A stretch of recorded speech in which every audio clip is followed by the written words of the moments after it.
بسم الله الرحمن الرحیم. الحمد لله والصلاة والسلام على رسول الله صلی الله علیه و سلم و علی آله و صحبه اجمعین. دوستان عزیز، در درس پنجم که اسم الرحیم الله بود، در قسمت سومش هستیم که در اینجا سوال این میشه که با اسم الرحیم الله سبحانه و تعالی چه قسم زندگی بکنیم. طبعا دوستای عزیز، وقتی ما و شما فهمیدیم که الرحیم یکی از اسماء و صفات الله سبحانه و تعالی هست و فعیل که است، مثل کریم، مثل انال کریم و رحیم، اینا صفت چی هستن؟ صفات الله سبحانه و تعالی است. یعنی الله سبحانه و تعالی دارای دو صفت رحمت است که به جلال و عظمت و بزرگی از او شایسته هست. پس ما فهمیدیم که الرحیم یکی از اسما و صفات الله هست، مثل کریم، به وزن فعیل. و وزن فعیل یعنی یک صفت دائمی الله سبحانه و تعالی هست. و در این قسمت وقتی که الله سبحانه و تعالی او یک صفت داره که این صفت دائمی ازی هست و الله سبحانه و تعالی این صفت خدا، علما میگن که این صفت خدا الله یعنی رحمت خدا برای بنده های خود میرسانه، به کل مخلوقات خود میرسانه در دنیا و برای این رحمت خدا میده برای مؤمنین در آخرت. اینا وقتی که فهمیدیم که الله سبحانه و تعالی این نعمت خدا برای کلگی میرسانه، پس ما میفهمیم که الله سبحانه و تعالی چقدر نعمتهای زیادی را برای ما و شما به اساس رحمت خود در مثلا نعمتهای دنیا مختلف هست. مثلا نعمتهایی که الله برای ما داده، اول نعمتهای معنوی هست. الله به اساس رحمت خود برای ما و شما پیغمبر فرستاد، به اساس رحمت خود برای ما و شما کتاب فرستاد، به اساس رحمت خود سنت های رسول الله صلی الله علیه و سلم برای ما و شما تعلیم داد، به اساس رحمت خود برای ما و شما ایمان نصیب کرد، به اساس رحمت خود الله سبحانه و تعالی امی کتاب ها را، پیغمبر ها را فرستاده و دلایل زیادی به وجود خود ایره در کائنات گذاشته هست. کلش به خاطر چی هست؟ که ای الله سبحانه و تعالی ذات مهربان هست که ما و شما با ایمان زندگی بکنیم، عقیده درست داشته باشیم، عقیده توحیدی داشته باشیم. این بزرگترین نعمت الله قرآن عظیم الشان است. بزرگترین نعمت الله عقیده توحید است. بزرگترین نعمت الله پیغمبرها هستند. رسول الله صلی الله علیه و سلم بزرگترین نعمت الله بود. چرا؟ اگر قرآن نمی بود نازل نمی شد و اگر رسول الله صلی الله علیه و سلم مبعوث نمی شد و برای صحابه درس نمی داد و بالاخره برای ما و شما حتی در مناطق بسیار دوری از مکه و مدینه ما و شما زندگی میکنیم، به اینجا اصحاب رسول الله صلی الله علیه و سلم عقیده توحید و کلام الله را و سنت رسول الله صلی الله علیه و سلم نمیرساندن، ما و شما در جهالت، در گمراهی بودیم. پس بزرگترین نعمت الله سبحانه و تعالی چی هست؟ که الله سبحانه و تعالی برای ما و شما نعمتهای معنوی زیادی داد. الحمد لله على عقيدة التوحيد، الحمد لله على نعمة الإسلام، الحمد لله على نعمة الرسول، الحمد لله على نعمة كتاب الله. اینا ای هست که الله سبحانه و تعالی برای ما و شما به اساس رحمتش چی کرد؟ ما و شما را خلق کرد و کتابهای خدا به رحمت خود فرستاد و پیغمبرای خدا و شریعت خدا و جنت خدا به رحمت خود. این تمامش از رحمت الله سبحانه و تعالی هست. دروازه توبه را، ما گناه میکنیم، اشتباه میکنیم، راه را بند نکرد، بلکه دروازه توبه را برای ما باز نگه داشت در هر وقت و گفت که انا التواب الرحیم. سبحان الله، من پذیرنده، بسیار پذیرنده توبه و ما بسیار مهربان هستم. اینال الله سبحانه و تعالی ای چی هستم؟ یک بشارت است، بسیار خوشحال باشیم. و الله سبحانه و تعالی این رحمت خدا خاص برای کی میده در آخرت؟ و خاص فی رحمته لعباده المؤمنین، برای بنده های مؤمن خود الله سبحانه و تعالی این رحمت خدا برای در آخرت برای مؤمنین خود میده لهم فیها فاکهة و لهم ما یدعون سلام قولا من رب رحیم. رب رحیم برای بنده های مؤمن خود میگه سلام برشان میده. سبحان الله، چی ذات به عظمت مهربان است. برای من بنده عاجز مسکین سلام میده. بله، برای ما سلام میده. رب ذوالجلال بله سلام قولا من رب رحیم، از رب ذوالجلال بر ما و شما سلام میه. لکن چی میه؟ وامتاز الیوم ایها المجرمون، بازده روز برای مجرمان میگه شما از بین مسلمان ها دور شوین. الله متعال برای ما و شما عقیده توحیدی و استقامت در عقیده توحیدی نصیب بکنن. پس الله سبحانه و تعالی برای ما و شما نعمت های معنوی داده و نعمت های مادی داده. از این نعمت ها استفاده میکنیم و شکر ذات رحمان میکنیم و تطبیق میکنیم حکم ذات رحمان و با او سجده میکنیم و با او رکوع میکنیم و با تطبیق احکامش او را عبادت میکنیم. متوجه هستیم؟ دیگر چی فهمیدیم؟ فهمیدیم که رحمت الله سبحانه و تعالی را اطاعتش جلب میکنه. حالا ما چه قسم رحمت الله را حاصل بکنیم؟ چه قسم رحمت الله را حاصل بکنیم؟ الله سبحانه و تعالی برای ما گفت که واطیعوا الله و الرسول لعلکم ترحمون. اطاعت از الله و رسول بکنین، مستحق رحمت الله انسان میشه. اطاعت از الله و اطاعت از رسول صلی الله علیه و سلم. اطاعت از الله با اطاعت از کتاب الله میشه. اطاعت از رسول الله صلی الله علیه و سلم با اطاعت از سنت هایش میشه. پس وقتی که ما پیروی از قرآن عظیم شان و پیروی از سنت های رسول الله صلی الله علیه و سلم کردیم، در حقیقت با اسم الرحیم الله سبحانه و تعالی زندگی کردیم. که چیز دیگه چی کنیم که رحمت الله نصیب ما شود؟ الله متعال میگه که و هذا کتاب انزلناه مبارک. این قرآن عظیم شان، این الله میگه ما نازل کردیم، این کتاب بسیار با برکت است. فاتبعوه، از این مطابقت بکنین. واتقوا، وقتی که از این مطابقت کردین تقوا حاصل بکنین. از چیزهایی که الله او را دوست نداره از او دوری بکنین. الله چیز را که دوست داره به او حکم کرده. فعلم انه لا اله الا الله، عقیده توحید دوست داره، الله حکم کرده که یاد بگیرین و مطابق از زندگی بکنین. الله فرایض دوست داره، واجبات دوست داره، حکم کرده. الله سنت ها را دوست داره، حکم کرده. الله اطاعت از رسول الله صلی الله علیه و سلم دوست داره، به او حکم کرده.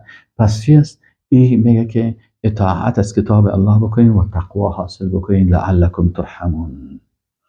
و اذا قرئ القرآن فاستمعوا له و انصتوا، وقتی که قرآن تلاوت میشه، آیات الله براتون بیان میشه، چی بکنین؟ گوش بدین. الحمدلله رب العالمین، گوش بدین و انصتوا و خاموش باشین لعلکم ترحمون. متوجه شدین؟ خب دیگه چی هستن؟ انما المؤمنون اخوة فاصلحوا بین اخویکم. مؤمنین و موحدین اینا چی هستن؟ برادرای شما هستن. در قسمت از اینا اصلاح بکنین. چرا؟ فاصلحوا بین اخویکم واتقوا الله، و از الله بترسین در قسمت برادرای مؤمنتان لعلکم ترحمون. قال یا قوم لم تستعجلون بالسیئة قبل الحسنه لولا تستغفرون الله لعلكم ترحمون. شما از الله چرا استغفار نمیکنین؟ یعنی استغفار سبب چی میشه؟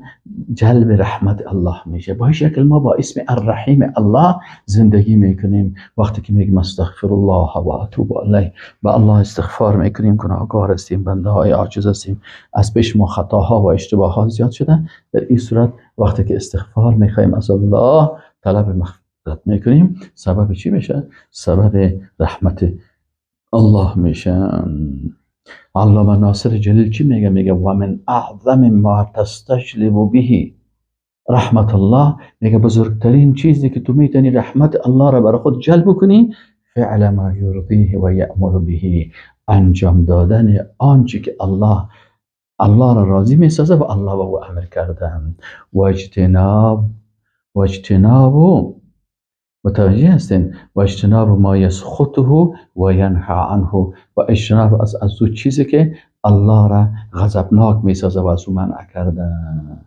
این فعل ما امر الله و دوری از ما نهی الله با چی میشه؟ به اتباع ما جاء به النبی صلی الله علیه و سلم، با متابعت از آنچه که رسول الله صلی الله علیه و سلم آورده هست. در مقابل سنت های رسول الله صلی الله علیه و سلم باید بسیار متفکر داشته باشی، باز که هر حدیث رسول الله صلی الله علیه و سلم، هر سنت رسول الله صلی الله علیه و سلم بالای خود تطبیق بکنی. چرا؟ هر سنت رتبه انسان با تطبیقش رتبه انسان پیش الله بلند میشه.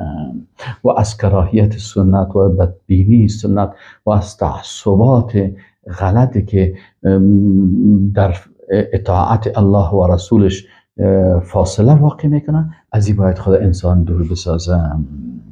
این تقوای حقیقی هست. و ما و شما فهمیدیم که رسول الله صلی الله علیه و سلم برای ما و شما گفته بود که الله سبحانه و تعالی گفته است که سبقت رحمت غضبی، غلبت او سبقت، وقتی که رحمت الله بسیار نزدیک است. چرا از رحمت الله خود ناامید بسازیم؟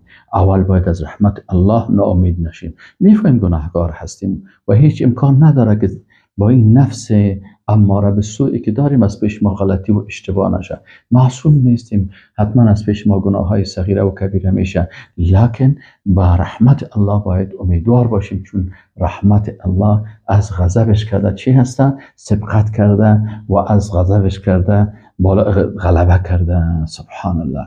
همچنان رسول الله صلی الله علیه و سلم وقتی گفت که الراحمون یرحمهم الرحمن، کسایی که مهربان هستن الله بالای از اونها رحمت خدا میفرسته. اینا رو ما و شما چی بکنیم؟ باید بالای چی؟ ارحموا اهل الارض، بالای هر کسی در زمین مهربان باشیم. مهربانی بالای اهل زمین چی هست؟ برای انسان ها دعوت توحید برش برسانی، حق برش برسانی، دین درست برش برسانی، راه مستقیم برش برسانی. مهربان باشی که اینمی انسان به دوزخ نره. این مهربانی هست. سر حیوانات تا مهربان باشی، حیوانات اذیت نکنی، انسان ها از پیشت اذیت نشه مگر مطابق به حکم الله سبحانه و تعالی. اما در جایی که باز الله سبحانه و تعالی میگه که اینجا باید به همراه کافری که طغیانگر است و دشمن الله است و نمیگذاره که شریعت الله تطبیق شود و ضد قرآن و سنت است، باز به امرای از او جهاد میشه و امرای از او باز غلظت میشه. اما در جاهای دیگه که است باید الله متعال میگه سر مظلوم ها، سر بیچاره ها، سر زیر دستایتان چی است؟ سر از اینا رحمت بکنیم. وقتی که به اونا مهربان میباشیم در این صورت الله میگه که ارحموا اهل الارض یرحمکم من فی السماء. چه قسم با اسم الرحمن و الرحیم الله زندگی میکنیم که خود ما قلب مهربان می داشته باشیم و با زیر دستا و عاجز و غریب و مسکین رحمت می داشته باشیم. اگر یک فقیر میبینیم که لباس نداره، لباس پیدا میکنیم، تهیه میکنیم. یک کسی غذا نداره، برش همه غذا را برش میخوریم. یک کسی مشکلی داره، در مشکلش بخاطر آسان ساختن مشکلش همراهش همکاری میکنیم. اینی سبب چی میشه؟ سبب جلب رحمت الله میشه. دیگه ما و شما خواندیم که رسول الله صلی الله علیه و سلم بسیار شفقت و مهربانی به اطفال داشتن و اسامه بن زید رضی الله عنه میگه که من خردترک بودم، همسن حسن رضی الله عنه، هر دوشان خرد هستن، 1 ساله، 1.5 ساله، 2 ساله. رسول الله هم چی میکرد؟ یکی شدهی زانوی خود میشان، دیگه شدهی زانوی خود میشان و هر دوشان جمع میکرد و میگفت که اللهم ارحمهما فانی ارحمهما. یا الله من یا رحم میکنم، یا الله تو هم بالای از اینا رحم بکن. ما شما باید به اطفال خود بسیار شفقت داشته باشیم، دوستشان داشته باشیم و بالای از اینا مهربان باشیم. به این قسم الله سبحانه و تعالی آنقدر مهربان است حتی از مادر و از خانم هایی که بسیار شفقت و مهربانی دارن. یعنی خانم ها بسیار قلب های عاطفانه دارن، قلبشان بسیار با عاطفه هست، خصوصا مادرها قلبهاشان بسیار با عاطفه هست. لکن الله متعال از مادرای ما که هم مهربان تر هست. و رسول الله صلی الله علیه و مثال میگه اگر اینمی خانمی که اینقدر مهربان است و اینقدر قلب مهربان داره، اگر به دستش باشه که تو را در دوزخ برته و بتانه تو را در دوزخ نبرته، همین کار میکنه. او میگه بله، این چون بسیار مهربان است. رسول الله صلی الله علیه و که الله ارحم بعباده من هذه بولدها. الله از امی خانه میکرده که به فرزند خود اقدر مهربان است، از این کلام الله برای بنده های خود مهربان است. پس ما و شما کوشش بکنیم که کاری بکنیم که رحمت الله سبحانه و تعالی را جلب بکنیم و این هست که جنت الله، رحمت الله هست برای بنده هایش میده و همیشه انسان باید چی کنه؟ باید ما و شما قلب مهربان داشته باشیم و ما و شما باید از مهربانی الله سبحانه و تعالی همیشه برای مهربانی الله امیدوار باشیم. شیطان چی میکنه؟ شیطان چون قلب انسان باید بین خوف و رجا باشه، شیطان گاهی خوف و بسیار بلند میبره. یک نفر بسیار میترسه از رحمت الله، این ناامید میسازه. این یک اشتباه است. شیطان کامیاب شد سرت. هر قدر که گناه کردی باید صحیح بترسی از الله، لکن قلبت باید بین خوف و رجا باشه، به رحمت الله امیدوار باشی. صحیح ما گناه کردیم، لکن الله ذات رحمان رحیم است، ما را میبخشه، به رحمتش امیدوار هستیم. الان شیطان بعضی اوقات امی خوف و بسیار زیاد میسازه، درجهش بلند. رجا، امید به رحمت الله را از بین میبره. این انسان وقتی که انسان در این حالت قرار گرفت تسلیم شیطان شد. بعضی اوقات شیطان امیدواری زیاد میسازه، اینقدر امیدواری بلند میبره، خوف کاملا از بین میبره. واسه بگی نماز بخوان، میگه من الله به نماز من ضرورت ندارم، من نماز نمیخوام. چرا؟ صحیح ما الله ضرورت نداره. کلگی میفهمیم که الله به نماز و عبادت و طاعت ما و شما ضرورت نداره، لکن الله متعال ما ضرورت داریم. پس دوستای عزیز، نگذاریم شیطان گاهی خوف بر ما بالا بره، گاهی رجا را. نه، بلکه ما باید از الله بترسیم، بله، و همچنان به الله به رحمتش امیدوار باشیم. و یک قسم ما میتونیم با صفت الرحیم الله زندگی بکنیم. سیز گناهکار هستیم که گناه نکردن. ما پیغمبر نیستیم، پیغمبرها کل پیغمبرها معصوم بودن، اما ما بنده های عاجز هستیم که بسیار شرمنده هستیم، بسیار گناهکار هستیم، لکن به رحمت الله سبحانه و تعالی امیدوار هستیم. چرا؟ حتی پیغمبرها با اعمال خود به جنت نمیرن.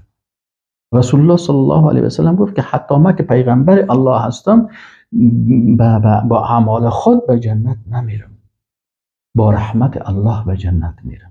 بناهن اعمال نیک ما را به جنت برده نمیتونه، رحمت الله هست که ما را به جنت میبره.